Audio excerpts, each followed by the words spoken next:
اسرائیل کی ہٹ دھرمی برقرار ہے۔ جنوبی لبنان میں فضائی حملہ کر کے 3 افراد کو شہید کر دیا گیا ہے۔ لبنان کی سرکاری خبر ایجنسی کے مطابق اسرائیل نے نباتیہ کے علاقے مفدون میں رہائشی عمارت کو نشانہ بنایا ہے۔ نباتیہ میں ہی زفتہ اور المسیلیہ کی رہائشی علاقوں میں خوفناک بمباری کی گئی ہے، جہاں سے دور دور تک دھواں اٹھتا دیکھا جا سکتا ہے۔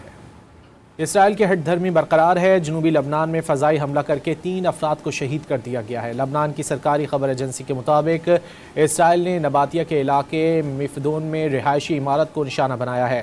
نباتیہ میں ہی زفتہ اور المسیلیہ کی رہائشی علاقوں میں خوفناک بمباری کی گئی ہے، جہاں سے دور دور تک دھواں اٹھتا دیکھا جا سکتا ہے۔